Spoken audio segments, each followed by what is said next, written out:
Good evening. Welcome to the Easthampton City Council meeting for Wednesday, November 3rd, 2021. The meeting tonight is being recorded and broadcast live via Easthampton Media on Charter Channel 193 and live streamed on Easthampton Media's YouTube channel. As always, we thank Easthampton Media for bringing these meetings to the community.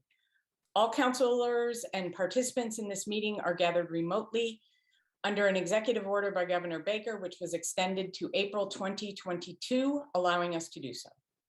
I remind both the members of the City Council and of the public to remain on mute until recognized by the chair. Also, for members of the public, please remove your camera for the duration of the meeting unless you are participating in public speak or the public hearings. Thank you. This meeting is now called to order. Barbara? Peg Coniff. Here. Salem Derby. Present. Erica Flood.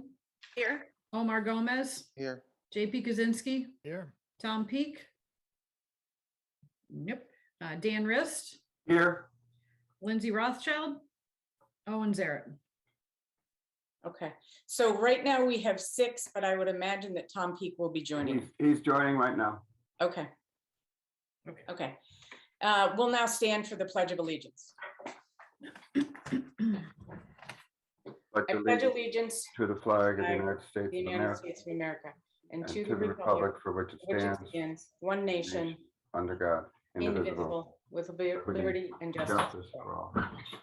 Thank you. I'll take a motion to approve the minutes of October 20th. Move to approve the minutes? No, October there- 20th. there's No, oh, wait, they're not ready. No, They're not ready. I didn't have time. We need something that says don't have them. All right, we have a public speak tonight. If anyone from the public would like to speak on anything other than what we have in our public hearing, you can go ahead and under the reactions button at the bottom of your screen, there is a raise hand feature. If you want to go ahead and press that, we will call on you in the order in which you appear.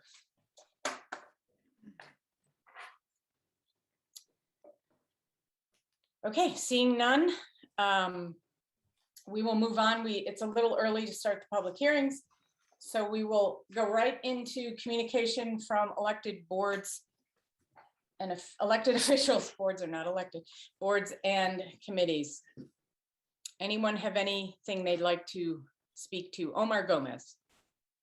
Thank you, Madam President. I just want to make an announcement from the Easthampton Congregational Church. They have food sources and their distribution every second Wednesday of the month.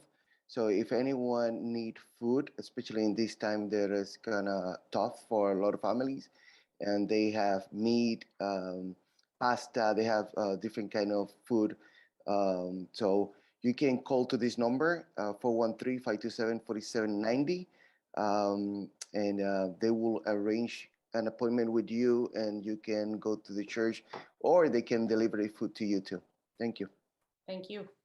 Councillor Flood or Beaudry, whichever you'd like to be called at this point. Still Flood legally. Paperwork. I just want to extend a congratulations to all the newly elected city councilors who will be joining, of course, in January. And I also want to just congratulate and thank everybody who was involved in the elections yesterday.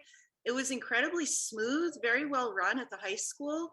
And I know there's a lot of work that goes into that, and that's a very long day for everybody involved. So a big thanks. And again, congratulations to Mayor LaChapelle and to the new councilors who will be joining. Looking forward to hearing those voices and watching you grow as representatives of our city. Great, thank you. Councillor Peak. On that, I wanted to share a quick story. When I went to vote, so this was the first time that the city's ever used ranked choice voting. When I went to vote, there was, a couple things that are not really proper ways to fill your ballot out. The person right in front of me had done one of those.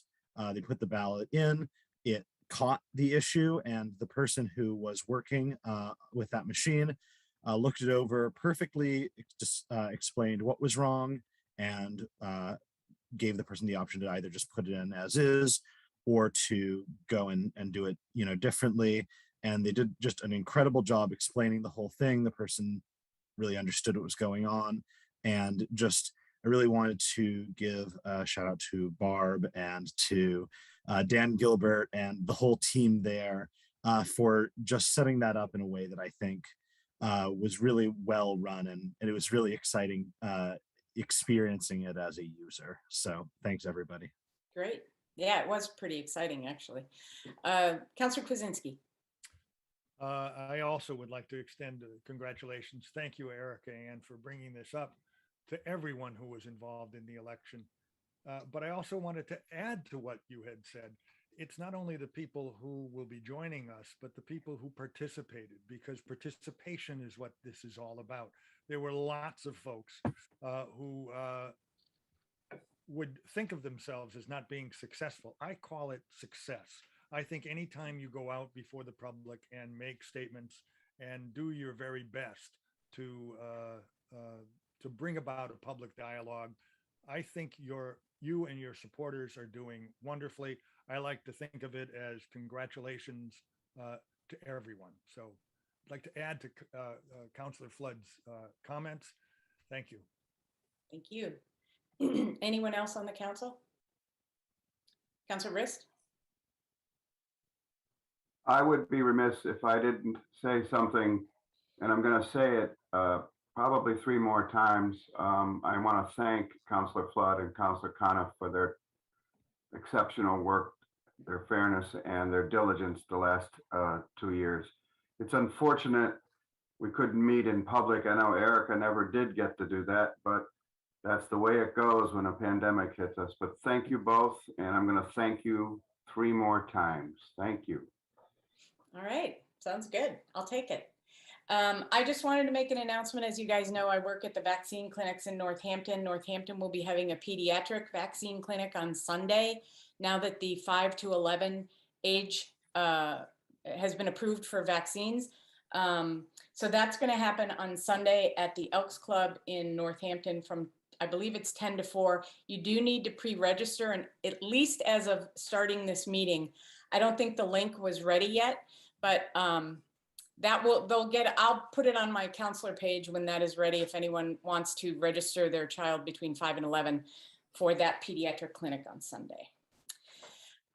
We were going to have, and I don't see them on here, do you, Dan? We were going to have the folks from the city IT department to talk a little bit about Google Meets just to the counselors. We're kind of at that crossroads now where Zoom is going to go away. We're going to start using Google Meets. And I wanted to have just an open dialogue with all of you in this setting to kind of find out about your comfort level. Do you think each of you needs to be trained because the IT department has training? Do you want to be trained? We're going to start using Google Meets exclusively in the next probably month. And I want to make sure that you're all comfortable with it. And so we were going to have Karen here, but something may have come up. So we'll be working through that with that IT group, and then we'll be explaining how you can use your own individual ID or the city council ID, which we're also setting up just as a stopgap in case somebody has any concerns. So throwing it out there, Councillor Peak, do you have any comments?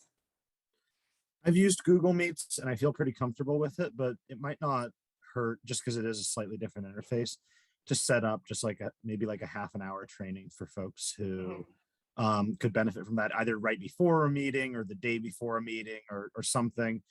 Just for anyone who just wants to familiarize themselves with the new interface and where all the buttons are. It's a pretty simple, or it's a pretty similar thing, but it's just a little bit different. And there's a learning curve that might take 10 minutes to figure out, but that learning curve you might not want to do like during a council meeting. So that's just like, that was sort of my idea. Okay, yeah, I agree. Councillor Flood. I agree. And I'm also just wondering how this affects public and their ability to access our meetings. Everybody's really used to Zoom. Is there a way for us to record that Google Meet session and then play it back on the Easthampton Media various channels so that others can train vicariously with us? Yeah, so one of the good things about Google Meets that's different from Zoom, if you guys remember back when we were starting Zoom, users and people who were even just attending our meetings would have to either download the application or have the application kind of be available to them in one way or the other. Google Meets is not that way. You just click on the link and you're there. So I think it will actually be easier for a lot of folks in that regard. I think that's a great idea. If, as long as my concern is the training would be from our perspective in running a meeting, and I would hope that that wouldn't confuse people who are participating in a meeting. So we may have to do maybe a little one-off to show how it looks when you're participating, but it's not a bad idea. And we can talk to Karen and Noah about that. That's great. Obviously, I haven't used Google Meet, so I'm coming at this from like blank slate. And now I'm just thinking maybe I can volunteer as a member of Easthampton Media to put together like a quick infomercial that could then be shared on social media, so people understand that it's even much easier than Zoom to access. So I think that's a great idea. Thank you. Great. Councillor Rist. Yeah, I just wanted to say that we had a little tryout session, Councilor Gomez and Councilor Coniff and myself with Corinne and Noah, and it was fairly easy to learn really quickly.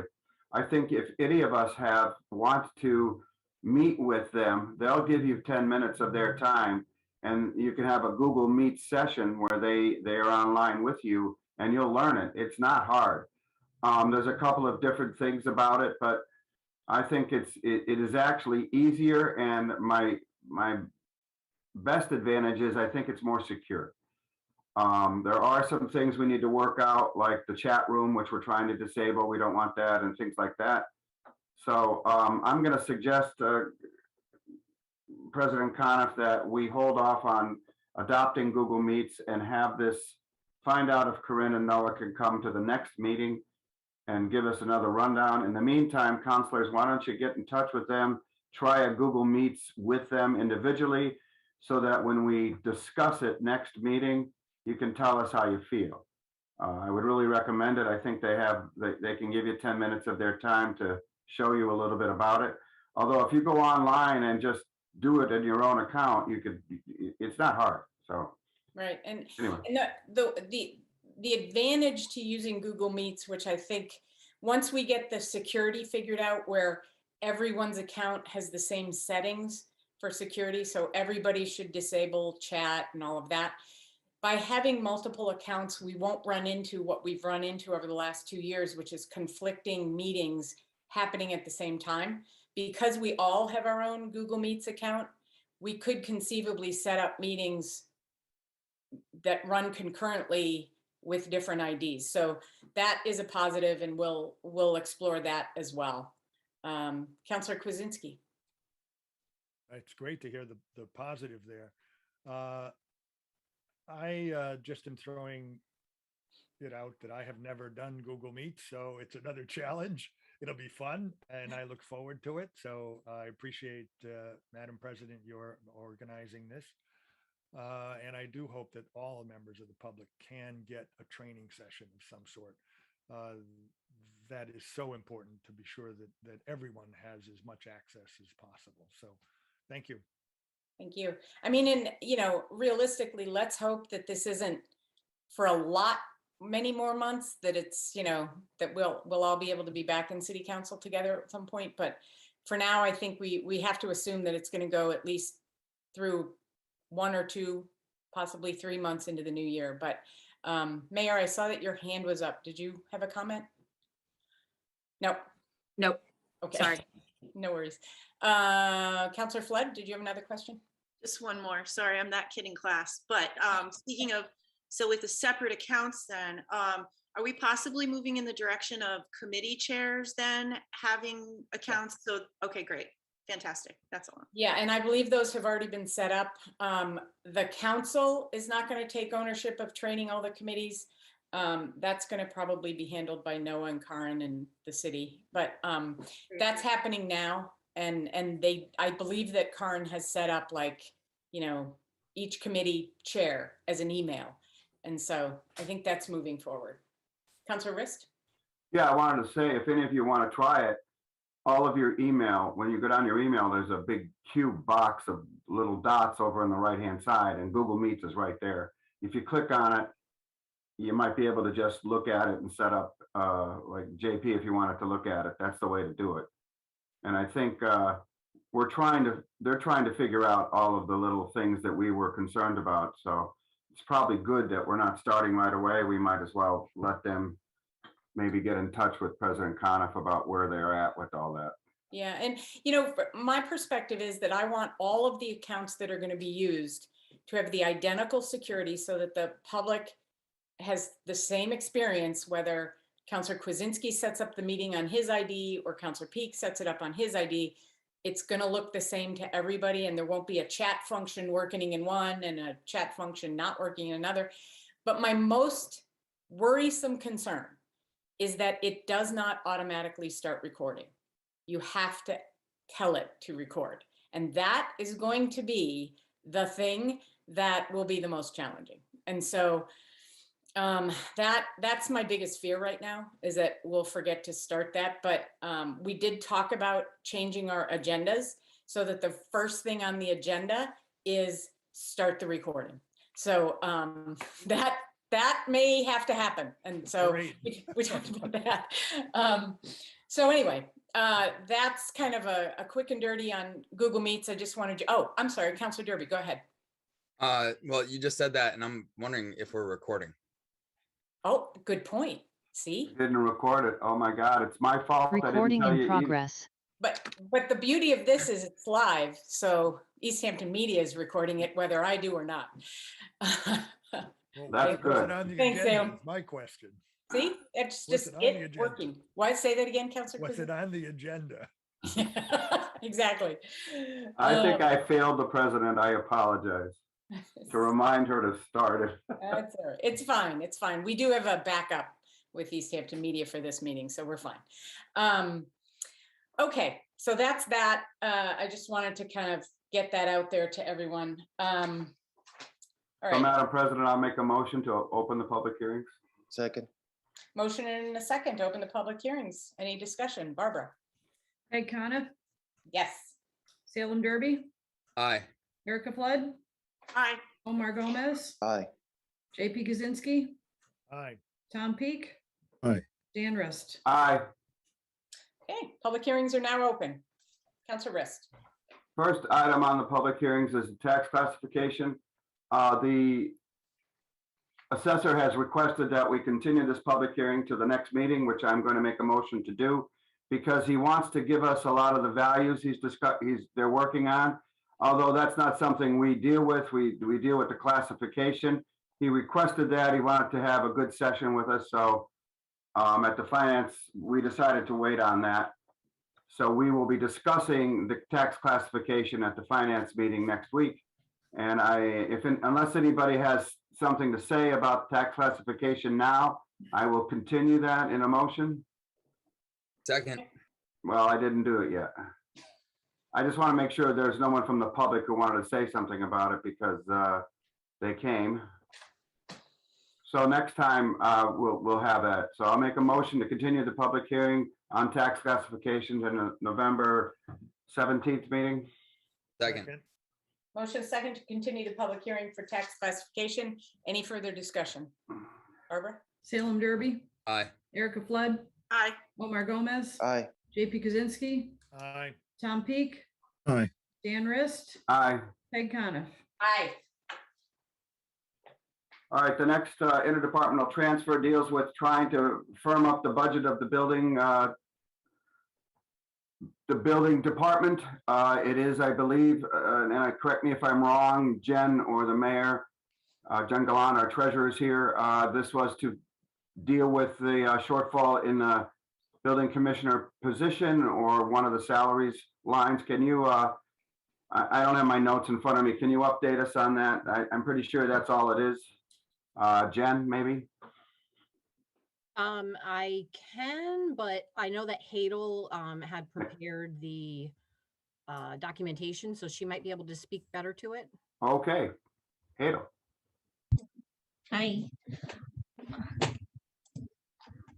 Okay, so this is basically covering building inspector salary till June 30th. After calculation, it seems that we are also having two other inspectors on. One inspector, wiring inspector, is now flat rate. So that changes the budget dollar amount in that line item. So if we fulfill this position with the salary packet offered to the new building inspector, we will be short by the end of June 30th by $6,000. So we are just filling in the money right now. So we are not facing any budget deficit at the end of the fiscal year. Yes, and that's exactly what the reserve fund is for, so we can fill these holes that come up. Yes. Counselors have any questions? How about members of the public? Anybody want to say anything? Raise your hand on the reaction. Not seeing any. If it pleases the president, I will make a motion. Please. I make a motion the full council approve an interdepartmental transfer. The amount requested is $6,000 to be transferred from the reserve fund, $6,000 to be transferred to the building full-time permanent position account, $6,000 for the purpose of fixing the building department budget. Second. Motion is second to transfer from the reserve fund to the building full-time permanent position fund, $6,000. Any further discussion? Barbara? Erica Flood, Aye. Omar Gomez, Aye. JP Kaczynski, Yes. Tom Peak. Aye. Dan Rist, Aye. Peg Coniff, Aye. Salem Derby. Aye. Motion passes. The next item is a good use of the cannabis stabilization account. As we all know, the planning department works feverishly licensing and dealing with our cannabis retail. And this is a way to supplement their budget so that salaries and et cetera can be funded through cannabis stabilization rather than the general fund. I'm going to let Planner Bag, I think he's here on the call, explain this further for all of you. Be better than me since I don't have my notes. Go ahead, Jeff. Hi, everyone. Good evening. Thank you for talking about this. So I just wanted to remind people that this cover letter and information is in the October 6th packet. So we submitted it a little while ago. In the cover letter, I'm just going to try to summarize it a little bit, but there's three parts to this request. The first part is a request for $34,000 to fund a portion of the city planner's salary. And I think it's really important, and it's kind of written this way, is that this is not a salary increase and it's not a raise. It's really kind of a way, it's reflective of the impact and the amount of time that this position has absorbed in kind of making, kind of creating and supporting the cannabis industry that we now have. Over the past 4 years, in particular, the planning department, particularly, the city planner, it happens to be me, but it's that this the department head role has been really involved in a lot of the formulation of the industry. And so, I'm making mention of the creation of the zoning, consultation with quite a large number and a wide range of prospective businesses that, many of you have never heard of them because they've consulted with us and didn't choose to select Easthampton and work here. But, that's time I'll never get back. And it's a fair amount of time spent to even figure out who these people are and if they want to live located in Easthampton and what type of business they're operating and all that sort of thing. Sort of administration of special permit processes. So, we have 5 retail operations, all of which had special permits. We've got cultivation operations, and not to pick on any one in particular, but if you looked at INSA, for example, they've already come through the permitting process 4 times. They are also evolving through the permitting process and their evolution of whatever they're doing. They've been before the planning board 4 times, which is, every part of the public hearing process is extensive and this is all new. So this is different than, dealing with other applications who, they're kind of more straightforward and we kind of know the process. These are different and everything's new. Then, I've been involved, I've been supporting and working directly with the mayor on all the other pieces of these puzzles that have come forward. And so this is not unique. It's not unique for the planning department to have staff positions funded by multiple sources. So my example that I have in the memo is the assistant planner position. So the position currently filled by Jamie Webb. It's funded 29% by community development block grant and 5% from the CPA. So that position alone is more than it's like 35% funded from other sources. And so what I'm asking for is these funds to be contributing to my position for a period of approximately 3 years. So I'm cognizant that this is not a permanent fix or a shift. But in the times, in the past couple of years with budget being level funded or cut, at the same time, the demands and expectations of everyone are growing. This is a creative way to keep the planning department kind of really modestly growing. To make up the funds over 3 years, I would take any opportunity that we are given to increase our budgets, and that's the hope. That's the idea, is that our budgets will be able to increase again someday. The money will be built back in from the general fund. The reason why this is important is because with this, if this is approved, then what we're able to do is make the conservation agent full-time, taking this 40% of the salary and moving it, so it stays in the planning department. And in the past couple of years in my budget, I've articulated that that's an important thing for us to be looking at, is making that position full-time. We're all hearing about climate change. We're hearing about sustainability, environmental issues, trails, and all those things. And so those are the things that we're not doing with the conservation agent being only 12 hours a week. So it's a strategy to realize an impact from the cannabis and do something really positive with the planning department through that. So that's the first part. And I don't know if I think the other parts are not as complex, but I'm also asking for $60,000 for the planning department to have access to for consulting purposes. So this would be for cannabis related projects and general projects. So this kind of seed money is important for us we can pay consultants usually small amounts to start a process or investigate certain things. And it often leads us down a path. Like we do this a lot for grant funding, where we need a little bit of money to get a consultant on board to orient everything and come up with cost estimates. And it makes us kind of closer to shovel ready for certain things. So that's the $60,000. And it may or may not sound like a lot to people, but the example that I have in the memo is we are looking at the intersection at Parsons and Ferry Street. It's a really problematic intersection. It's close to one of our most popular dispensaries. And that design sort of process and the investigation is $46,000. So, for one project, just to even evaluate something, those are kind of the numbers that we might be looking at.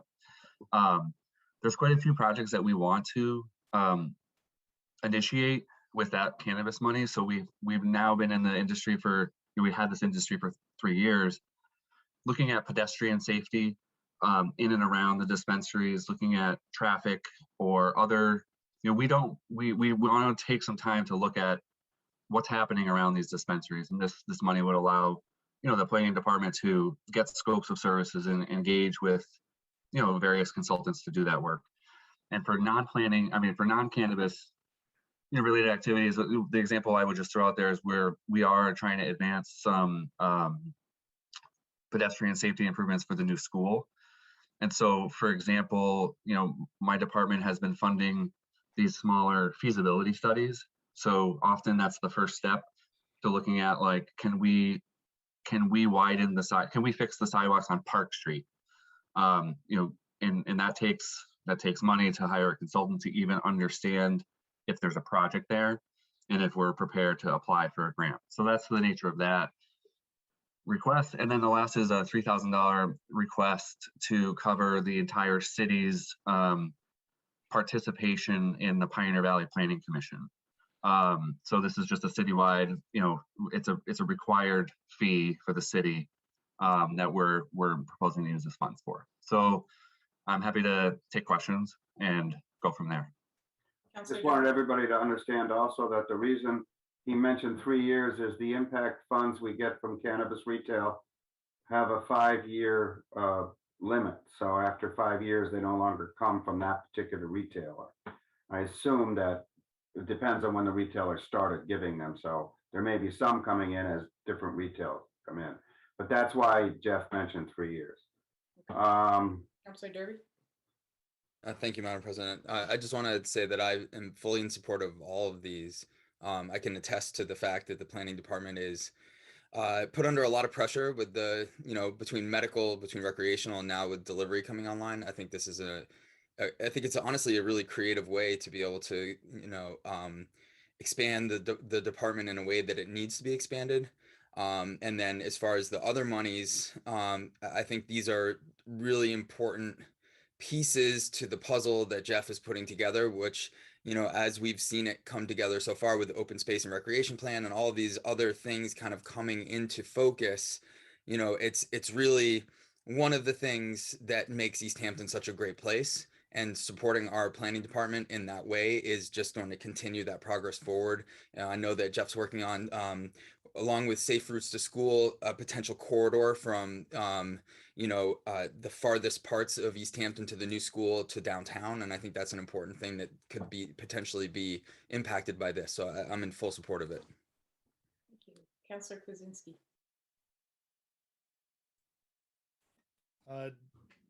I'm glad to hear that there's no raises or salary increases for anyone in the department, as you stated, Planner Bag.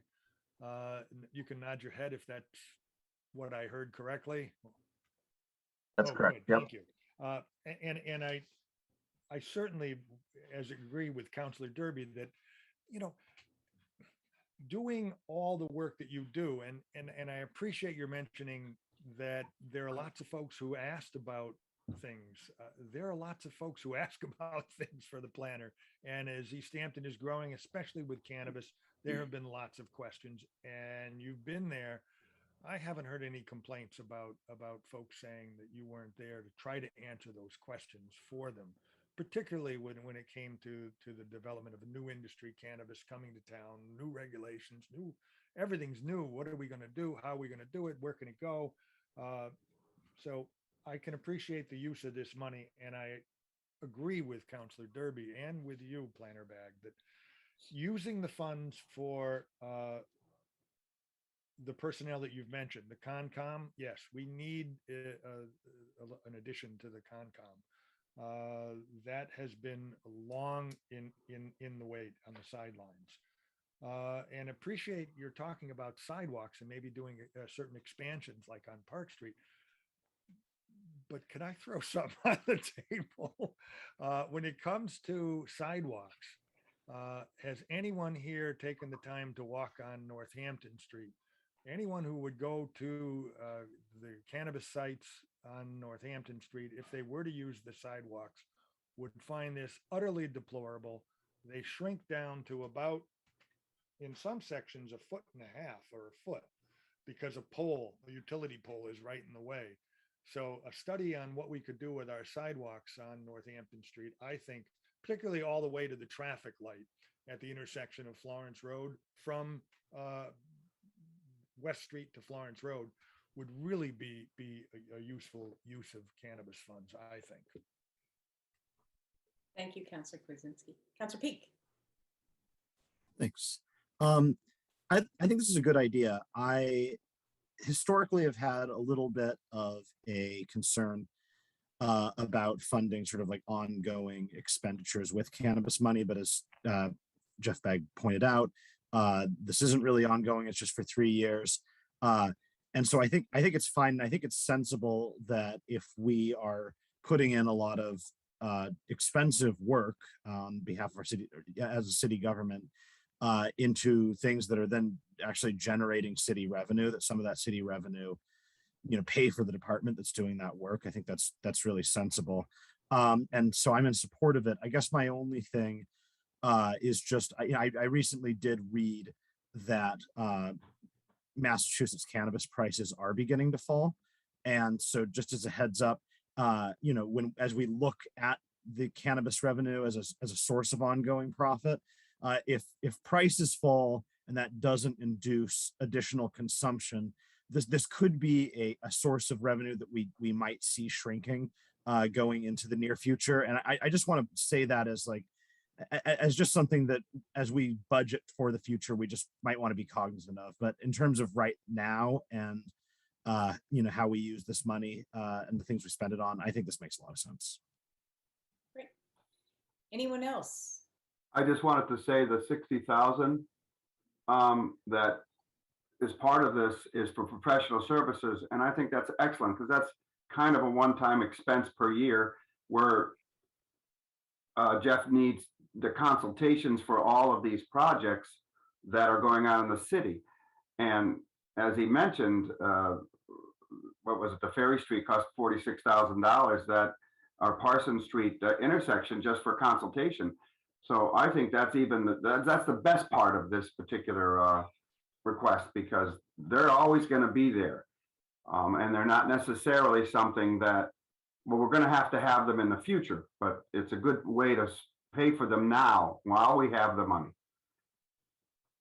Councillor Flood? Yeah, I wholeheartedly agree with that statement that Councillor Riss just made. And I just want to share, of course, I live in this neighborhood. I'm on Parsons Street. And this time of year, when I try to just go for a walk at the end of my workday, it's dark. And the other night, I forgot to take my flashlight, and you feel like you're stumbling through the dark.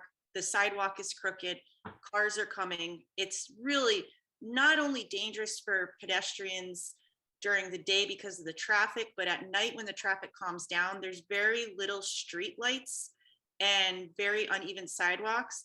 And I'm an able-bodied individual. So if I imagine somebody that is with a cane or a walker, or some of my neighbors in wheelchairs in the winter, like, this infrastructure really needs a lot of work to make it safe for everybody in this area.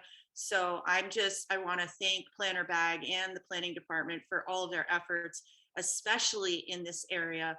I can't think of better use of these funds while we have them. I agree, we need to look towards the future and, not count on it as a recurring revenue source, but while they're there, if we can do the most good possible with what we have, I'm all for supporting this stuff. Thank you. Jeff? This is great. I appreciate everyone's, the dialogue. What I wanted to say, I just wanted to, really on that, like in the vein of being really transparent, is my understanding. I worked a lot with Hadel. I want to thank Hadel. She spent a lot of time with me to work this out. This is kind of the first time that we're requesting this type of use of this. So Hadel has been really helpful in all of that. This is the $34,000 is the request for this fiscal year. And if I get this correct, the idea is that the 3 years that I mentioned, this will become part of the planning department budget request. So I think to Councilor Peak's concern, that will be the mechanism that the council will see this again over the next 2 or 3 years, is that it'll be a line item in the budget of the planning department. So that was kind of the best way we could work this out. I think it's important for me to say that because if you just look, which I think some people do, if you just look at the percentages or like a percent increase in budgets, when this comes up next fiscal year for the next budget, it'll look like the planning department got a pretty big percent increase. But what it is, it's really this different revenue source coming in. So it's not like I'm asking for general fund increases, it's going to come from the cannabis revenue line. But so that'll be, I think for Councilor Peak's question, I think that'll be how we watch this each year. So that'll be how you can see that coming. I think real quick on Route 10 sidewalks, I totally agree with Councilor Kwasinski. I think it's important to note that that's all Mass DOT. The mayor and I have talked about Route 10. It's really something that Mass DOT has to really work with us and step up and look at Route 10, and we're kind of pushing on that a little bit. But we did do the study that I think you're mentioning, Councilor Kwasinski. It's the Conway School Emerging Pathways really envisioned the idea of a 10-foot wide multi-use path that would go from like the Manhan Bridge, the West Street Bridge, and all the way towards River Valley Co-op. And so that vision is there, and Mass DOT is really funding projects like that. So at some point when we get conversations going with Mass DOT, that would be how that would happen. So it's a great project. It would be great if we could get that going faster. Great, thank you. Anyone else? Anyone from the public who would like to make a comment? Not seeing any, Councilor.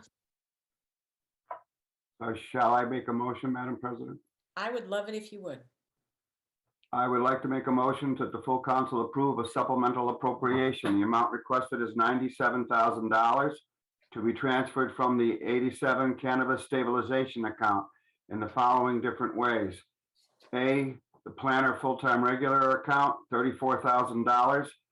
B, the planner professional services account, $60,000. And C, the planner PVPC assessment account, $3,000 for the following purpose: to fund approximately 40% of the city planner's salary for FY21 from cannabis stabilization rather than the general fund correlating to cannabis related activities. The replaced general funds will remain in the department to be used to fund the conservation agent position full-time, not a salary increase or raise. B, to fund cannabis and general planning related activities within the department, including but not limited to hiring consultants to evaluate cannabis impacts, hiring consultants for due diligence and creation of design plans, or preparing other studies as needed. And C, to fund the city's annual PVC membership assessment levied to all communities in the region. Second. Motion and a second to transfer from cannabis stabilization, forget the amount, $97,000 to various planning accounts. Any further discussion? Barbara. Omar Gomez, Aye. JP Kaczynski, Yes. Tom Peak. Aye. Dan Rist, Aye. Peg Coniff, Aye. Salem Derby, Aye. Erica Flood. Aye. Motion passes. Councilor Rist. That concludes. I'd like to make a motion to close the public hearing. Second. Motion second to close the public hearings. Any further discussion? Barbara. JP Kaczynski, Aye. Tom Peak, Aye. Dan Rist, Aye. Peg Coniff, Aye. Salem Derby, Aye. Erica Flood, Aye. Omar Gomez. Aye. Public hearings are now closed. Moving on the agenda, the next item up, since we have handled correspondence and communication, is Mayor Communications. Mayor LaChapelle. You're on mute. Thank you, President Coniff, and congratulations to those on the council winning re-election, as well as new members who will be joining us. And also just recognizing both Councilor Flood as well as Councilor Coniff for their service and continued service until January. I just have to note a lot of folks who are moving to another stage of life or whatnot. It was very poignant and shows the public service dedication of Councilor Flood to, while talking about a transition to Google Meet, instantly steps up and says, okay, I'll work with Easthampton Media and we'll get a training schedule done and whatnot. So thank you for one, doing that, but also just came right off the top of your head.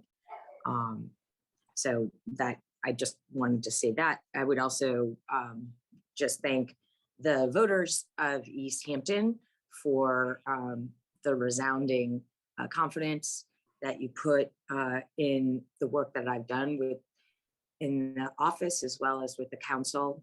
As I said last night, I don't take this is a mandate to just go about what I think is best and what I can get through city council. It's not that at all. I hear the message that continuing to listen, to work together, that there's a lot going on in Easthampton, that we need to work together with the council, the subcommittees, and with the folks in the community. I would also, last comment around yesterday is the effect and success of 2 write-in candidates in different races and their really strong finish. One of them, their campaign, I think, was about 10 days long. And it really shows engagement by the community, but also is a very pointed tale to me, and I would hope the council, that there are visions and issues, policies that folks spoke to us last night and said, it's humbling to be reelected, but it also said, what these 2 candidates represented really resonated with them. And those of you who are familiar with writing campaigns, it's very difficult to get them organized. And both of the campaigns, writing campaigns, did that effectively. That said, I wanted to share, and it's in the packet, account details for the cannabis impact fee stabilization. We just talked about, if you go to that page in the agenda, that, if the 97,000 was approved, balance is 847.14 and 15 cents. And using it we're getting a little better at using it and doing so legally with the very weird guidance we get about this money. I think that Planner Bag and Auditor Patel did a really great job figuring out the trickiness of the accounting to make sure that we're compliant with state and federal law, and did just a really great job with it. And continue to talk about innovative ways to use this money. And we're seeing the same innovation with ARPA and CARE Act money. So I wanted to, I'm not sure if people have questions for this, Madam President, or should I keep moving? We can pause for a second. Is there anyone on the council who has any comments or questions about the cannabis stabilization account and its balance currently? Councilor Rist? I just wanted to say that I'm including discussion of this in the Finance Committee meeting coming up as part of the quarterly report on our financing, and that Hadel is going to give us. So thank you for providing it in the packet, because now we have written documentation for this in the free cash, which I'm sure you're going to talk about next. Okay. Yeah, and actually just one last I think I want to point out to people is the interest on this money. It's $3,335.22. It's not an amount to sneeze at, and it's nice to see. And I wanted to make sure that folks realize that we do gain interest on this. I do, I'm not going to belabor the point, but I completely agree with what Councilor said on the call concerning cannabis stabilization money. It's not one, it will eventually go away. This part of it will go away. But also we're seeing big changes in the industry, and I think we're going to continue. So, and then the little flow chart, which will be cleaned up by somebody who knows how to use technology better than myself, just kind of walks through the somewhat confusing or misrepresentative way of how the cannabis money is used. And talking about, there's the 3% tax that comes from the state, then there's the one-time host agreement signing fee, and then the 3% impact fee for 5 years of operation for each individual dispensary within within the city. And then you just watch down where the money goes, how it's negotiated, and how it can be used or not used. So I just wanted to share that with folks. The next item I have just an FYI and detail for the public is the retained earnings in water, sewer, and wastewater treatment plant. This is the, we just certified it, the state certified the amount of money, $2,492,007, that needs to, are retained earnings from the operations of water, sewer, and wastewater, and can only be used for expenses related to those 3 departments. And then underneath that is exactly, where it was spent, how it was spent, how we get to the 2 million for number. And with that, absent questions, I'm finished with the presentation. The free cash overview that Councilor Riss mentioned is submitted, but I think comes up on next agenda for discussion, I think, right? It'll go to finance and then come up on the following city council. Is that the timing? Yes. Anyone from the council have any questions for the mayor? Nope, not seeing any, Mayor. Thank you. Thank you. Okay, moving on to reports of standing committees. We'll start with finance. I want to just give a heads up to public safety. We're going to move property right after finance so that there's some folks here from Lathrop and I want to get them in and out so they don't have to sit through the rest of the meeting. So Councilor Riss, do you want to finish up with finance? Yes, we will be having our next meeting next week, at which time we will discuss the tax classification and values. We will discuss the 2 items that the free cash items that I'm going to put in Finance Committee tonight, and the revolving fund. Also, I want to put a heads up to our auditor and our treasurer that I would like you to attend the meeting to do our quarterly report on both COVID-19 grant funding, the nice spreadsheets you did before, Jen, and Hadel, that report we talked about on how we were for the first quarter on income and revenue, and we can also discuss the cannabis money and the free cash that that information we just received. That's a continuing item on the agenda, and we're going to discuss it. So if councilors want to attend, you get an idea of how our finances are doing. So I'm hoping you guys will be prepared for that at the next meeting. Okay. Madam President, I'm going to make a motion to send 2 items to Finance Committee and to set public hearings. The first is a supplemental appropriation.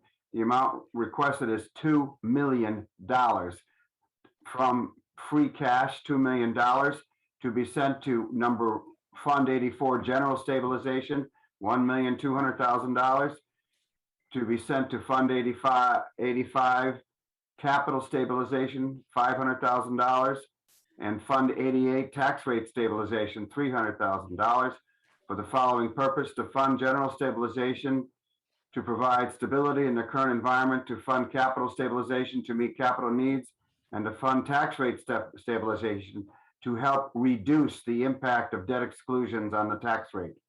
I will do another one before I set these to committee. Give me a second here. The revolving fund, we received a revolving fund request this evening, which is a yearly thing we have to do for the spending limits for the electric charging vehicles. I would like to make a motion to send both of these items to the Finance Committee for review. But well, let me pull that back. Barbara, do we need a a public hearing for the revolving account? I don't believe we do. No. Okay, so I'm just gonna move both of those items to the, I move to, Can I just ask a quick question? sure, What are we doing with the donation account? that's normally done on one night. Okay, So I'm gonna have to do that after this, and Okay. you reminded me about it. okay, Unless someone objects, we always set up donation accounts in one session. okay, go. So I'm gonna make a motion to send a supplemental appropriation to Finance Committee. And also to set, I have to do two motions, a public hearing for that item on the November 17th meeting. That's one motion. Second. Motion is second to move the stabilization, the account from free cash to stabilization and to set a public hearing. Any further discussion? Barbara? Tom Peak, Aye. Dan Rist, Aye. Peg Coniff, Aye. Salem Derby, Aye. Erica Flood, Aye. Omar Gomez, Aye. JP Kaczynski. Aye. I'll also make a motion to send to the Finance Committee the revolving account request. That's the motion. Need a second? Second. Motion is second to send the revolving fund request to the Finance Committee. Any further discussion? Barbara? Dan Rist, Aye. Peg Coniff, Aye. Salem Derby, Aye. Erica Flood, Aye. Omar Gomez, Aye. JP Kaczynski, Yes. Tom Peak. So normally, counselors, we set up donation accounts in one session. Unless anybody objects, I'd like to make a motion to establish that account. Can you read the motion, read the document there, Dan? I am. I just wanted to make sure nobody objects to it. Oh, sorry. Don't see any. Counselor Rist, go ahead. All right, I'm going to read I make a motion that the council approve and establish an Easthampton Police Department CERT team donation account pursuant to the provisions of Massachusetts General Laws, Chapter 44, Section 53A. Approval is hereby given to establish an account for the purpose of receiving funds designated for the Easthampton Police Department CERT team. Second. Motion is second to establish a CERT team donation account. Any further discussion? Barbara? Peg Coniff, Yes. Salem Derby, Aye. Erica Flood, Aye. Omar Gomez, Aye. JP Kaczynski, Aye. Tom Peak. Aye. Dan Rist. Aye. Okay. Madam President, I believe that concludes finance. Certainly, and just to reiterate, meeting on November 10th at 5 p.m. That's correct. Okay. All right, thank you. Now I'd like to move property up. Counselor Flood, I believe you're going to give the report for property, including the Lathrop issue. Yes? We're gonna tag team this, JP and I. If I could get a co-host for screen share on the tech end of things. Sure. I think what we're going to do is, I appreciate Councilor Flood stepping up with the tech end there. And I see that we have several folks in the group here. And I believe Jeff Squires I saw, but I don't, Yep. is he still there? Yep, he's there. Oh, good. There he is. Where Now you I at? see you. Oh, shoot. He wants- Who I think will be instrumental in explaining much of this. Back in 1996, just for a brief overview, the Lathrop community had submitted plans before the planning board and received a special permit. That special permit had many conditions. And one of the conditions of the special permit was that there be a conservation restriction that is worked out with the city. Basically, a conservation restriction encumbers certain pieces of land and forever protects that land, unless, of course, the legislature changes the rules on everything. But it basically, for in perpetuity, there will be certain protections.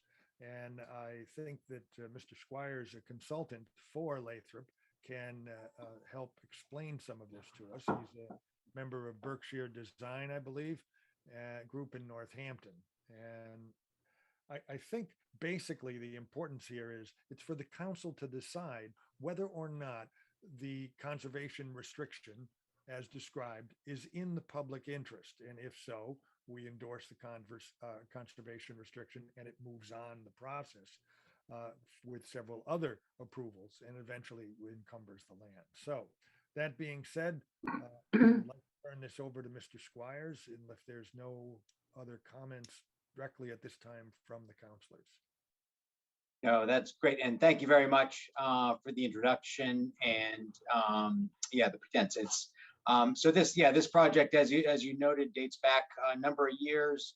And as a result of one of the conditions in the original special permit for the Lathrop project back in finally amended back in 1998, required that a conservation restriction be placed on, what was termed open space at that time on the property.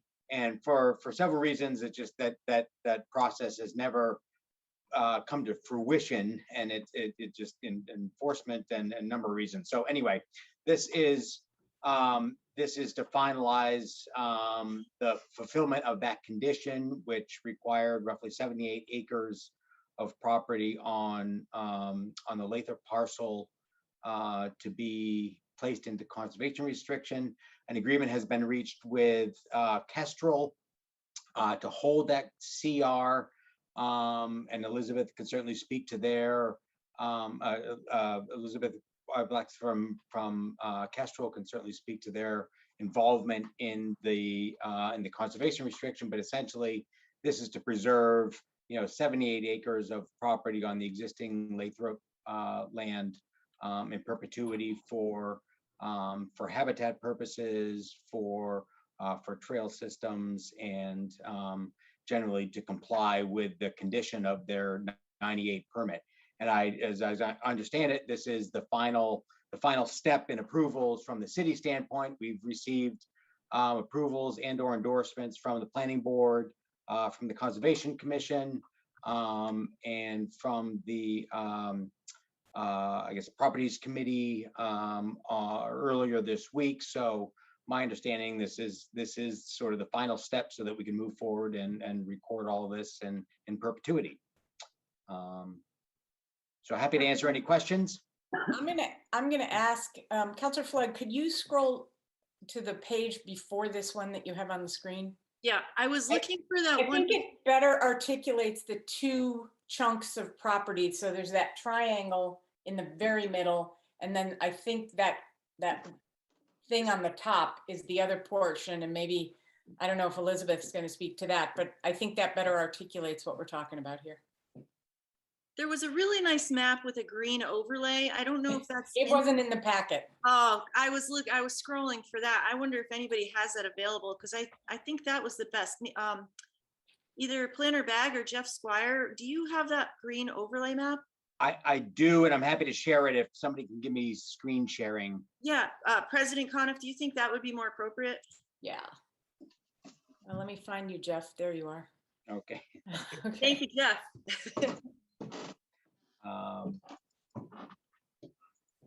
Use it only for good, Jeff, not for evil. I've given you a lot of power. This is teamwork. I'm proud of us. What's going on here? Oh, I'm sorry. All right. So technical challenges here. Here we go. So this plan, hopefully everybody can see a plan with a couple of green areas highlighted on. Yep. So this is generally the area that is being proposed to be placed in the conservation. Excuse me, Jeff, could you please enlarge that if it's possible? And one more time. There, now, I think that kind of really, okay. If you move it around a bit, folks can really understand, I think, where the two pieces are. Absolutely. So here's the entrance of Florence Road into the Lathrop. This is the main facility. There's 11 acres that encompasses, largely a portion of wetlands here. The remaining 67 acres is the western portion of the property, which includes, a number of resource areas, but also old farmland, a number of trail systems along the Bassett Brook. And so, really the intent is to conserve this property as a part of a larger greenway and protection effort. And so in terms of the public interest and whatnot, I think this is certainly in that with that intent in mind. Does anyone have any questions of any Councilor Rist? Yeah, Jeff, does this prevent Lathrop from expanding into that area should they want to? It's just a thought of mine that they may want to build more buildings. I'm just Sure. curious if it prevents them from doing that. So, so part of this process has been connected to, conversations with Lathrop about the potential to expand and where those opportunities might exist. And so all of that takes that into consideration. There's no plans at the moment, but understanding the constraints with resource areas and what potential areas are available for development, this certainly takes into consideration all of that. So I don't think it hinders, Lathrop's plans in the future to do, any future development if they should choose to do that. I just want to follow up. I guess that's the north side where your cursor is now. That might be available to them, but they really can't build on a conservation restriction because that would certainly defeat the purpose, wouldn't it? Exactly. So they can't expand into that large area if they wanted to. They cannot expand into this western area, and mostly the reason for that is because of existing resource areas. Okay, good enough. Thank you. And all I was going to say wasn't that the point of this permit that they got, the special permits, and this just was never done. But part of the special permitting 27 years ago, whatever it is now, was to make these conservation restricted. So it's not like we're deciding today to do it. This was decided 25 years ago, and we're just doing it now. So if it was going to restrict them 25 years ago, it restricts them today, and there's nothing new about that. Is that a fair assessment, Jeff? I think that's a fair assessment. I think the areas that were described in the earlier permits were a little bit more vague than they are now. They encompass primarily wetland areas, really weren't necessarily, I guess, entirely within the public interest because this protects trail systems and agricultural area and other areas that weren't previously considered. So I think this sharpened the pencil a little bit on what that conservation restriction entails, and is a much better product as a result. But yeah, you're absolutely correct. Okay, thank you. Anyone have any other questions of Jeff or anyone else? Is it possible to hear from Kestrel about your participation, Ms. Roblika? Yes, Roblika is my last name. I am actually a consultant for Kestrel Land Trust. So as Jeff said, Kestrel will be the holder of this conservation restriction, which means Kestrel is taking on the obligation to annually monitor the conservation restriction property to make sure that Lathrop or any subsequent landowner hasn't done anything to violate the terms, which essentially prohibit development, any structures, motorized vehicles, introduction of invasives, excessive logging, anything that harms the water quality, that sort of thing. So Kestrel is taking on that job and it's happy to do that. It holds quite a number of conservation restrictions throughout the valley. Thank you. If I may share for a minute again, I think one thing that we discussed too was the qualities that are being really the public benefits. And I found this is in the language of the restriction, just, the values protected by this conservation restriction include the following. There's open space protection, protection of the soils. This is prime farmland soil in some of these areas, as was pointed out. Protection of wildlife habitat, water quality protection, wetlands, water supply protection. So there's a number of layers in here that I just think that this it's all laid out in the restriction, and I think they just did a fantastic job of laying it all out for us to understand how important this space is for the community, and just the depth of the public benefit of restricting this area. Thank you. Any questions? I don't see any. Do you want to, does someone want to make a motion? If I may, move. Oh, to I'm approve. sorry, Elizabeth, you had a question? It's more of a comment. We need both the city council's approval as well as the mayor's on this document. So I just want to add that as a logistics question when we need signatures and notaries and all that. Is Well, Barbara on here? We can speak for the council, and the mayor will, I think she's aboard on this, but that would be something that we would turn it over to the mayor, who then Okay. would work through the documentation Mhm. process. And Thank you. hopefully we can move this, help you move this along. With that, I'd like Council, to hang on, JP. Councilor Oh. Peak? Yes. I hope I didn't miss this somehow, but is it my understanding then that the finding of the committee is that this is in the public interest? That Yes. sounds like, well, I just don't know if that's been explicitly Well, stated. the committee had voted 2-0 to recommend that the city council approve. Okay, great, thank you. the Conservation restriction. Thank you for bringing that up. I see Councilor Bag. Yes, Planner Bag. Jeff Bag. All right, thank you. The question from Ms. Roblica raises a really good point. So there is some information in the packet about the motion that City Council would make.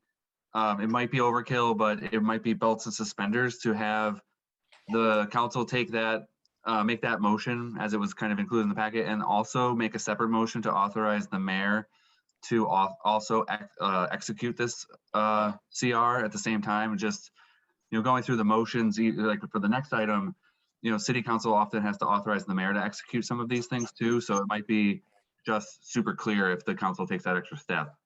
I apologize that we didn't really anticipate that. And do we have those motions readily available? Jeff, you want me to put them up on screen or? They were included in the packet. There should have been, at least the initial motion was included in the packet, I believe.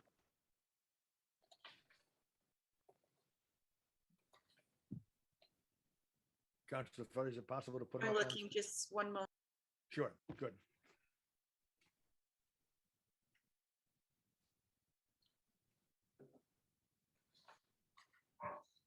So I know, Barbara, you received this ahead of time, and it maybe, if it's all right, should I just modify the motion to include the approval for the mayor, or the authorization for the mayor? Generally, I think we do 2 motions. Two? Okay. So I would start with, oh wait, I'm looking at a different motion. Hold on. Sorry. I know where this one is. It's been a day. Okay. So I would move to approve the conservation restriction requested by Lathrop Community and administered by the Kestrel Land Trust, based on it being in the public's best interest for the many conservatory benefits it provides for, as outlined in the document. I'll second. Motion is second to approve the conservation restriction of the Lathrop community. Any further discussion? Barbara. Salem Derby, Aye. Erica Flood, Aye. Omar Gomez, Aye. JP Kaczynski, Aye. Tom Peak, Aye. Dan Rist, Aye. Peg Coniff. Aye. So, Now we have to make a Passes, motion to right? authorize the mayor. so I would move to authorize the mayor to approve the conservation restriction requested by Lathrop Community and administered by the Kestrel Land Trust. Second. Motion is second to authorize the mayor to make this approval as well. Any further discussion? Barbara. Erica Flood, Aye. Omar Gomez, Aye. JP Kaczynski, Aye. Tom Peak, Aye. Dan Rist, Aye. Peg Coniff, Aye. Salem Derby. Aye. Okay. Conservation restriction passes. Thank you, everyone. Thank you. Thank Is you, that everyone. all we need from Lathrop? Can we dismiss all those folks now? So they don't have to hang on unless they are I'm good riveted with it. by this discussion, in which case, please stay. Thank you for showing up. Really appreciate Thank you, it. everyone. Have a fine evening. You too. Thank you. Thank you. Okay, continuing Moving on on with to- property. To, shall we do South Street? Please. There is a streets program, school program to help make streets safer for our students and for the general public. And one of the areas of focus of concern is the area at the intersection of South Street and Main Street. That's where College Highway Variety Store is. And that intersection has been improved when the state went through and put some curbs, rather, which kind of helped the access or helped the public understand where cars would be coming in and out. Here now we're looking at the possibility of having the sidewalk extend on South Street from Main Street all the way, well, to the school. And the improvements would include, we've been asked to consider having the mayor be able to execute an easement for the development of that sidewalk, which definitely would improve the safety. The question is, how is the sidewalk, how much of the sidewalk? And I think that we have Planner Bag to help us with that. And I'm not sure if I see anyone, do we have somebody from the engineering department here? We Planner do Bag, not. Yes, thank you. Fill us in with the details on this. Yep, I'm happy to do that. And we do not have the city engineer, but I've been in close contact with him. I think you did a great job introducing that, Councilor Krasinski. I appreciate that. I mean, I think, we are trying really hard to incorporate this sidewalk into the existing paving project that's going on. So as many of you know, Main Street's currently being paved. It's being done, mainly through Chapter 90 funds. And so, it created an opportunity for us to talk about this sidewalk. And it's been a little bit of a roller coaster ride, up and down, all over, left and right, and stop and go, to see if we can make this work. And so about 2 months ago, we met with the property owner, and we broached the idea of a sidewalk coming across kind of the side of College Highway Variety, and noting that we may need to talk to him about an easement. This is a permanent easement that we're talking about. We're talking about taking a small portion of that property in order to fit the sidewalk. And at that time, we didn't have a survey. We didn't have the plan in front of us. And so he said, I'm willing to talk to the city about this, but I just need to know more specifically what you guys are talking about. So the DPW director found some money to pay VHB as our design consultant to come up with the survey, which really told us where the city owns and then what we don't own. And that was really critical information that we got about 4 weeks ago. So at that time, we went back to the owner and showed him the plan, which I'll talk about in a second. And the owner is still interested and willing to work with us on giving us this parcel of land, a sliver of it, via an easement. And we met, I believe, on Monday, the property subcommittee, and I was kind of tasked with double checking, making sure, and trying to get some documentation from the owner that he's still on board and understands that there will be some loss of parking on his part.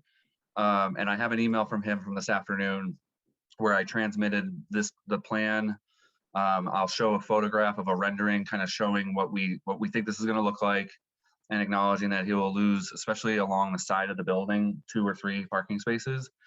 And I think his commitment, oh, look at that. Oh, wait, is that my screen share? You said you'd Yeah. show. I figured you want screen share now. Did it pop up Get on out of my? the hot seat. Are you a co-host, Jeff? No. Okay. I'll make you Just something popped up on my screen. Nothing scary. It's an actual image I wanted to portray. Popped up. She's really good. So, so this is hopefully an image of the side of College Highway Variety, and this is the part of the package that I sent to the owner's name is Naresh Patel, and we've been in close contact with him, and he remains committed to helping the city. He acknowledges the importance of it, and there's an email to that effect. But for a quick illustration, on the right-hand side is a blue box, and that's going to be where the crosswalk comes over Main Street and lands there. and that's going to be a handicapped accessible ramp. It's going to go over South Street, and then it's going to dump kind of into this back of the parking lot here. The 32-foot wide opening is for vehicles to enter and exit the store. And we've talked to the owner, and originally this was a little bit shorter. It was 24 feet originally, and that was his request: is can you make it a little bit wider? And what that would do is where the black van is kind of would accommodate one parking space there. And we think it's reasonable that a car would pull kind of cross over the sidewalk, so it'll be at grade. It'll just be driving over it at that point. The car will kind of nose in towards the building. And we thought that was reasonable. Then on the blue box on the left side is where a curb would start. And basically that's where the sidewalk would be built to continue along the side of the building. And that's where the existing arrangement, 2 to 3 additional cars would not be able to park there. And so, I think the owner is aware that those spaces will go away. And I will put up the email real quick that was the best I could do. He was unable to come to the meeting tonight, but that was kind of the request, is to make sure, some portrayal from the owner that I'm not making all this up, that kind of thing. In addition to this acknowledgement, he did sign a right of entry form, which was a document that we provided the Mass DOT to show Mass DOT that the owner is working with us on this. And then the last part of this is this easement. The reason why I'm talking so much about this is because we don't have all the easement language finalized. The step that we're really waiting for is final survey of the parcel of land, which comes with a formal meets and bounds description. The surveyor is saying that could take a little bit of time. So what we're asking the council to do is understand the project and then authorize the mayor to continue to, we always use the phrase negotiate and then execute the easement. At this point, we don't really think there's much more negotiation happening. The owner is accepting the fact that the new sidewalk will have to be cleared of snow, just like other sidewalks in the city. So, the rush is that we are trying to have the existing contractor do this as a change order. And as of, yesterday, the paving date was set as November 11th and 12th. And so now we have, very limited time to have the contractor at least get curbing in, because once the curbing goes in, then they can do the final pavement. So we're kind of doing the best we can to be adaptive and aggressive and trying to make this project happen while we have both the funds and the contractor there. There is a chance that this could fall apart. But I think hopefully with the council vote, it won't fall apart because of the council, the city saying we can get the easement. It shouldn't fall apart because the owner isn't willing to work with us. It would really just be if the contractor can get enough work done before the paving happens. If that does happen, then I think we would push this to the spring. But there's some undesirable elements to that, which is that there'd be new pavement go down and they might have to saw cut into that to put in the sidewalk. So it's a little bit of a DPW no. So we're trying really hard to do this. If it'd be helpful to share the email with the committee right now, just to show that the owner has acknowledged the information sent. I can do that if that makes sense. Sure. And then I think I can answer questions.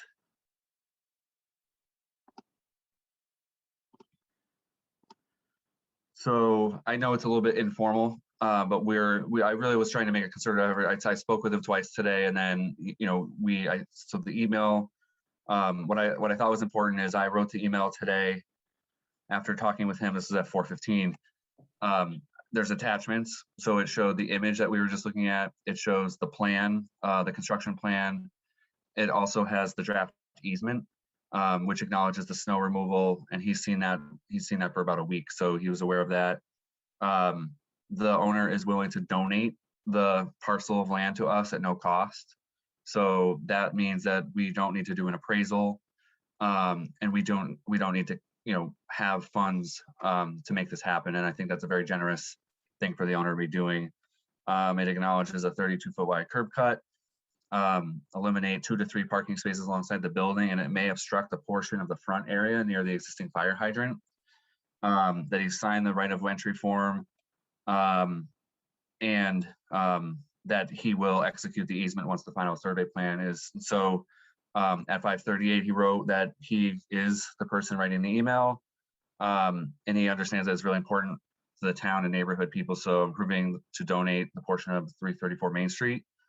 I think he's saying that, based on a couple of times, so we met once with the mayor out there, myself and the city engineer, and he was apologetic that he couldn't make the meeting tonight. So, that was the best I could do since Monday to show the council that we have a willing landowner that we're working with. So I think the other thing I just wanted to mention is that right now we have $28,000 left over from the Shared Streets and Spaces program, which is another Mass DOT project. That's the one where we put the rapid flashing beacons on Williston Ave, on Pleasant Street, and we built the connector in Nantucket. And Mass DOT has authorized us to use that money for this purpose. And originally, and I think they're trying to hold us to this, is they want that money spent by December 31st. So kind of really trying to maximize the things that we have going on, which is the existing company out there paving now, and $28,000 to contribute towards this. A really great part of the project is that Mass DOT actually required the installation of rectangular rapid flashing beacons at the Main Street crossing. So we feel like we've really tried really hard to jump on this. And so that whole connector from the north side of South Street, so those neighborhoods over there that will cross Main Street with push button activated flashing beacons, and then land on a proper sidewalk, and then it connects to at least there's an existing sidewalk network the rest of the way to the school. So I think there's at least 2 people that I know that are here to hopefully speak to this. And I don't know if the council would entertain that, or if you want to pepper me with questions first. They can go ahead. I'd like to say that if there are any other counselors have questions, I think those should proceed first. And then I would enjoy having an opportunity to hear from any members of the public regarding this. I see Councilor Riss. Public hearing. Councilor Riss' hand is raised. Yes, Councilor Riss. Thank you, Jeff. The council knows that I have been concerned about this intersection for years. We're looking at streetlights. I hope that the crosswalk lighting you just mentioned doesn't make DOT think they've solved the problem of that intersection's geometry, because it stinks. And I think Councilor Derby will agree with me. Can I ask if this sidewalk work precludes also that we might be improving the sidewalk all the way down South Street to the new school? Or I don't know if there's plans for that, or I don't even know if it's necessary, but I've heard about wider sidewalks. And if we're going to have a lot of kids walking, is that part of the plan at all? The same study I mentioned before about Route 10, that Conway School, that was a comprehensive look. They do recommend widening the sidewalk the entire length of South Street. It's also in our complete streets plan. It's not part of this project. This was the biggest challenge that we faced, and we figured we were going to try to hit the challenging part first. I think this, and I've been talking to the school committee, I think the city's going to have a long period of time where we're going to need to be upgrading sidewalks all throughout the city for various routes. I think the first thing we really want to do is make sure that there are sidewalks at all, and that this helps to fill that gap. The funding is going to be the real trick. There are no funding sources directly just for sidewalks. So you usually have to match it to some other program or do some other improvement. But if there was a larger funding source for sidewalks, yes, I think this would be an important one.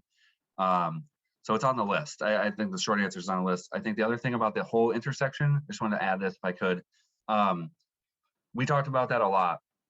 And it's important, just real quick, for people to know that right now the traffic counts, the numbers do not warrant a light. So that's Mass DOT's lingo for saying there's just not enough demand for the light. And it's contrary to what we all see.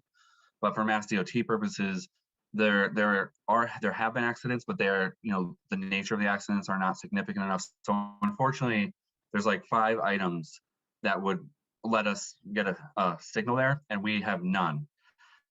So what our consultant VHB is saying is that after the new school opens and traffic patterns change to like what we see as the new pattern there, we should count traffic. We should do another study. And we hope that the traffic has increased enough to warrant a signal for that, from that purpose. But even if that happens, the best case scenario that people have said is we're talking 5-6 years for a totally new intersection with a light and turn lanes. So in the meantime, this is super important so that people can do this for the next 5 years. So that's why we're all over this to try to make it happen as much as we can. So that's a really long answer to your question. If I may just make a quick comment, in looking at the plan, it looked the nice picture that was up there, Erica, if that can go back up. I'm thinking of the picture with regard to the parking, the person that was who Jeff. parking the car that was there. That was Jeff's, yeah. That was Jeff's. I'm sorry, Jeff. Can you pull that up one more time? Ideally, no one from a commercial site should be backing up into the streets for access, ideally. I think this exists because it was pre-existing non-conforming, and please correct me if I'm mistaken on that, planner bag, but there are the 2 or 3 spaces that would be eliminated are also non-conforming. And essentially what the owner would be doing here is kind of taking away the 2 or 3 spaces that are non-conforming. If you park a car in the furthest to the left spaces, at least the first 2, the rear of the car is going to be over the sidewalk. And that leaves virtually no room for anyone to walk. And that becomes a very unsafe situation. I think in exchange here for the 1 space, the owner's saying, hey, look, I'll work with the city. So I think this works out to be a nice compromise. Not ideal from anyone's perspective. It's hard for a business to lose parking spaces. It's hard for the city to develop plans that aren't ideal, but I think this is a compromise, and I appreciate all the effort that went into it. If there are no other questions from the counselors, with the president's permission, I would like to. Counselor Derby has his hand. Public, but I see Counselor Derby. Yeah, just making sure. Okay. So I think this is very exciting. This was something that I brought to public safety after Greg emailed me, and we've had this since July. And so, seeing this amount of progress, and the stars just aligned, and I'm really hoping that this is going to get us to a place where this intersection can be safely traversed by a lot of people use this intersection. And with the new school, it's going to be so important. So, I think that I'm really happy. And I guess the question to Jeff is, are you going to be able to be this responsive to every request that I submit to you from here on out? Because this is pretty impressive. I like this. I like this course of action here. So I guess that's my question. We're going to try.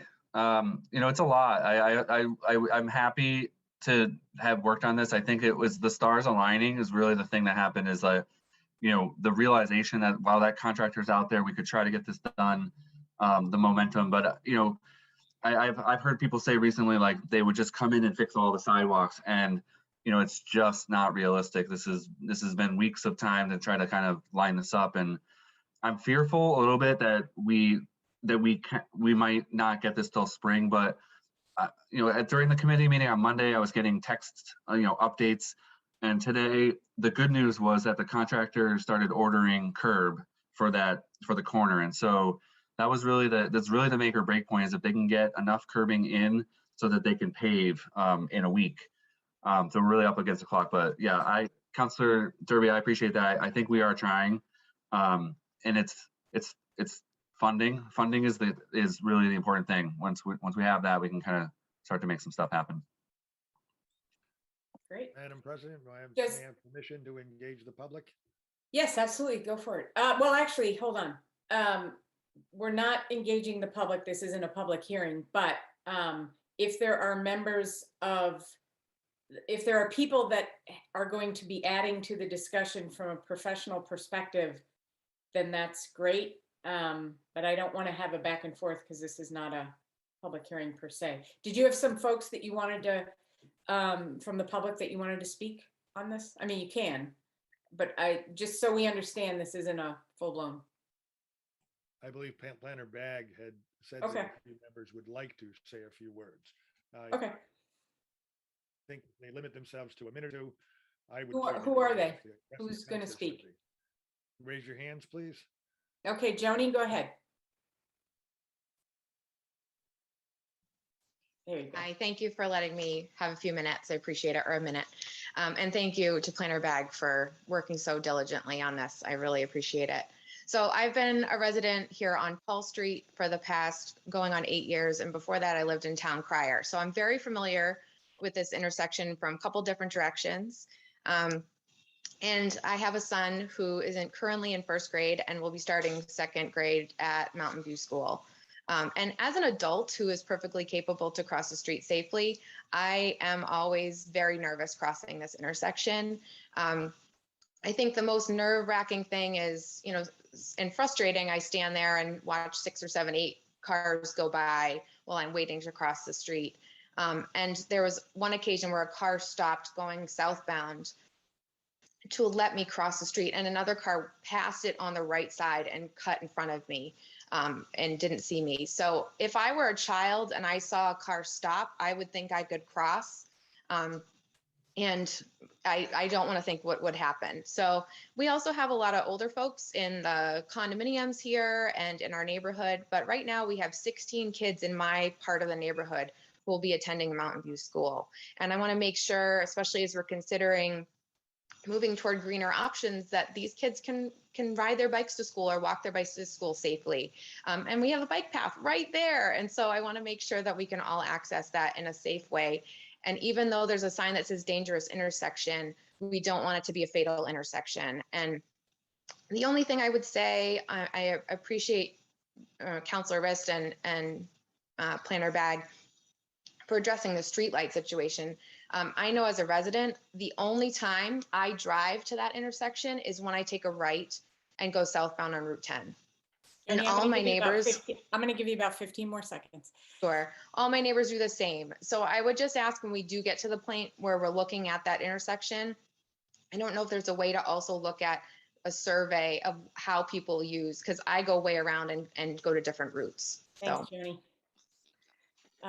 Greg, I want to emphasize, I'm letting you do this because we did not have public speak per se this morning, but let's not do this going forward for the counselors, because this should really have happened during public speak. So, but I appreciate that you guys are here and that you want to talk to this. So I'm going to give you some time. So Greg, go ahead. I'll give you 2 minutes. Thanks, Councilor Coniff. And I appreciate attention to this sort of nuts and bolts, but a really important issue. Thank you. I live on McKinley Avenue, which is around the corner, and crosses that intersection a lot, quite often with my 3-year-old, certainly over the past 18 months a lot. And so ditto most of what Joni shared. I think I'll say specifically, just to illustrate for folks in the council, this sidewalk addition specifically related to this easement, it gets to sort of like complex crossing procedures in a way, which, as Joni noted, are even more complex for a younger person or an elderly person.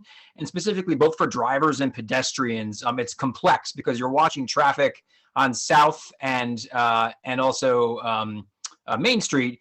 That's kind of like the most pressing danger in a way. But the problem with a parking lot as currently construed is that the danger is being so focused on the cars that are in the street, is getting to the what's now a parking lot, and then there's often cars there on that spot. And yes, they park perpendicular, so they back out onto South Street from those spots that currently exist. And so sort of imagining that, my 3-year-old, imagining him as a 10-year-old or something down the line, that add 3 or 4 years to my, to my confidence of when I'm ready to let him do that by himself, So, and specifically, to the issue of the perpendicular parking, it does often force people out into the street to walk behind vehicles.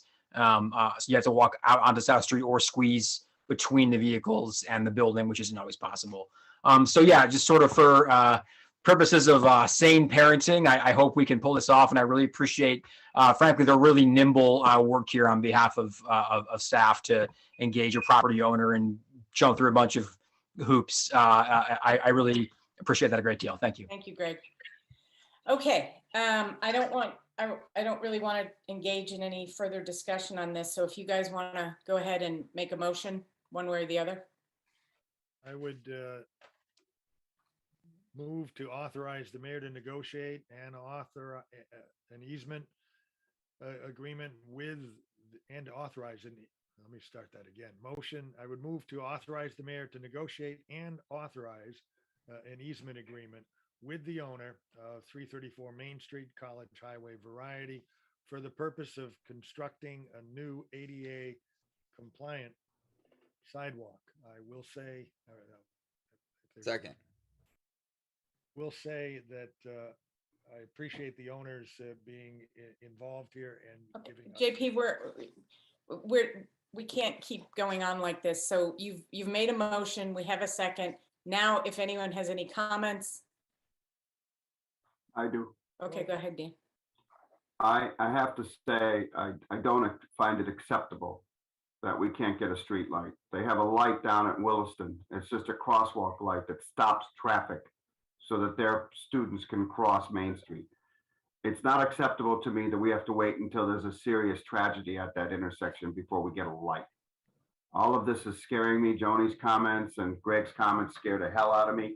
And I think this council and the mayor should put a little more pressure on DOT. I don't give a damn what their restrictions are. I swear to God, I've seen them. I was in an accident at that intersection, and it's dangerous. And now we got kids going to school on it. So I'm a little upset that we have to hear that a street light is 5-10 years down the road. I just want to say that. I'm sorry. Okay, no, that's fine. I just want to make sure we're focused on the motion, and the motion is to give the mayor authority to execute this easement. Let's stay focused on that. And any Apologize, you are discussion correct. on that. None, seeing none. Barbara. Omar Gomez, Aye. JP Kaczynski, Aye. Tom Peak, Aye. Dan Rist, I Peg Coniff, Aye. Salem Derby, Aye. Erica Flood. Aye. Motion passes. Okay, and is there anything else on the property that you We needed have to? before us Okay. another easement, which Eversource N-Star Electric has brought before us. And I would ask Councilor Flood to pull that map up so we could consider that easement. It would be to go ahead and have the mayor negotiate and execute an easement agreement with the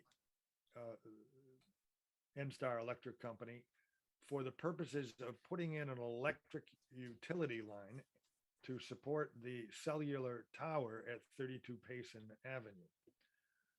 I don't believe we have anybody from Eversource here. If I'm looking over our entire, oh, we lost so many people already.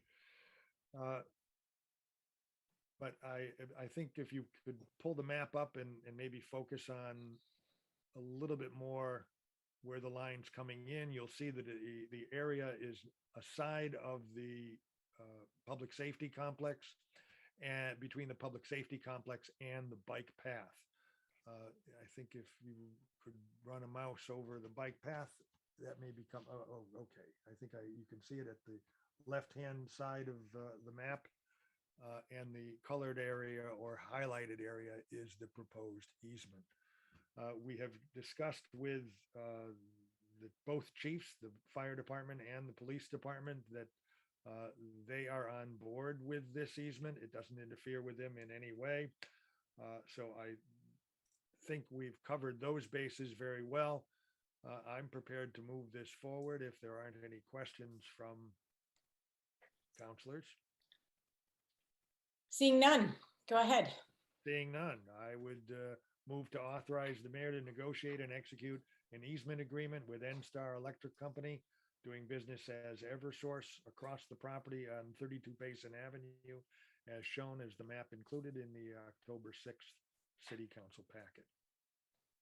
Second. Motion is second to authorize the mayor to enter into the easement Barbara's agreement. Any hand. further discussion? Barbara, Okay, I know, I have that motion. Owen sent it to me today, but I'm noticing in the packet that we got for this proposal, there's a resolution, a whole resolution, and I wonder if that instead should be the motion. It's a resolution, yeah, it's more specific, but it's actually in the parcel that that was given to the council. Yep, that's it. Councilor Flood, Yep, it's like this page and the next page. Well, why not? We're already here. Go for Do it. you need me to read this into the record? Yes, please. Okay. So, Grant. Yep, granted should- utility easements. Okay. Does this need to be in the form of a motion? I hear voices. I think it does. I wonder if JP should withdraw his motion. I will withdraw my motion. Okay, So in the form of a motion, yes. I would recommend we grant this grant of utility easements. It's the city council resolution. A resolution to grant certain utility easements relative to 32 Payson Avenue, Easthampton, Massachusetts. Whereas the city of Easthampton owns certain real property known as 32 Payson Avenue, Easthampton, Mass. And whereas the construction of a certain cellular and communications tower to benefit the city of Easthampton requires an easement for the routing of electrical service conduits for Eversource to service said tower. And whereas Eversource is an electric company as defined in Mass General Law, Chapter 164, 1, and provides electric service within the city of Easthampton. And whereas Eversource requires that the city of Easthampton grant it an access easement to run electrical service conduits under real property owned by the city of Easthampton in order to provide electrical service to said tower. And whereas the city council for the city of Easthampton, Massachusetts believes it is in the best interest of the inhabitants of the city of Easthampton, Massachusetts to grant the utility easement detailed herein. Wait for it. Now, therefore, be it resolved that the mayor for the city of Easthampton is hereby authorized to negotiate, execute, and record in the registry of deeds for Hampshire County, Massachusetts, perpetual easements over real property owned by the city of Easthampton, Massachusetts. A, in favor of Eversource for the provision of electrical services to the tower to be located at 32 Payson Avenue, the area marked on the plan of land attached hereto as Exhibit A, and this resolution shall become effective upon passage and according to the rules and regulations of the charter for the city of Easthampton, Massachusetts, and the general laws of the Commonwealth of Massachusetts. Second, Motion is second to authorize the mayor to enter into an easement. Any further discussion? Barbara. JP Kaczynski, aye. Tom Peak. Aye. Dan Rist, Aye. Peg Coniff, Aye. Salem Derby, Aye. Erica Flood, Aye. Omar Gomez. Aye. Motion passes. Anything else on property? Not for the old business. Did you have a meeting you wanted to schedule? Not at this time. Okay. Is there and new business now? New business? Yep, I got it. Thanks. Go ahead. So it looks like there's the boundary line agreement with the owner of 99 Hendrick Street. I'd like to move to the property committee. Second. Motion is second to move the boundary lines for Hendrick Street to the property committee. Any further discussion? Barbara. Peg Coniff, Yes. Salem Derby, Yes. Erica Flood, Aye. Omar Gomez, Aye. JP Kaczynski, Aye. Tom Peak, Aye. Dan Rist. Aye. Motion passes. I All right. apologize. to Is the that president. it? I apologize to the president. We were informed about 5:30 that Counselor Zarrett would not be with us, and he had No worries. worked on preparing the motions and would have done a far cleaner and clearer job, but I apologize. No worries. We did our I just do want to remind the counselors that we should not have the public speaking during our, the public speak portion is when we should have them speaking, but it's fine. So, okay, we're all done with property, I believe, and we're moving on. We're going to go back to the agenda to public safety. Counselor Gomez. Thank you, Madam President. We didn't have any meeting yet, but we scheduled the next meeting is going to be November 16 at 7 p.m. And that concludes. Okay. Appointments, Counselor Rothschild is not here. Is there someone picking up the report for appointments? And really, all they have to do is move new business. Nobody asked, but I will volunteer. Okay, So let me just get to the new business. It looks like, it's Jess Allen for the CPA committee. yep, city council is the president reappointment, that new. Yes. Yeah. Yep. So I would move that to the appointment committee, city council president reappointment of Jessica Allen to the CPA committee. Okay, Second. motion is second to move the city council president appointment of Jess Allen to the CPA to the appointments committee. Any further discussion? Barbara? Salem Derby, Aye. Erica Flood, Aye. Omar Gomez. Aye. JP Kaczynski. Aye. Tom Peak, Aye. Dan Rist, Aye. Peg Coniff. Aye. Okay. There's that. Moving on to ordinance, Counselor Derby. Thank you, Madam President. I guess I only have a couple things. I want to just let people know that our next meeting is going to be November 16th at 7 p.m. And at that meeting, Hold it. No, same We time. just scheduled one at 7 p.m. for public safety. So we can either keep it going and you can use a Google Meets account, or you can move it to a different time. how about 6 p.m.? Okay. Thank That you. way I can, that because I'm on both committees, so, you know, That would be hard. clone myself. Exactly. It looks like, Tom, do you have a conflict with that? I don't, but I believe Planner Bag might, but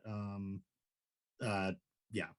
Okay, we can check in with Planner Bag, and if we need to reschedule it, we will. But as of now, we're gonna say the 16th at 6 p.m.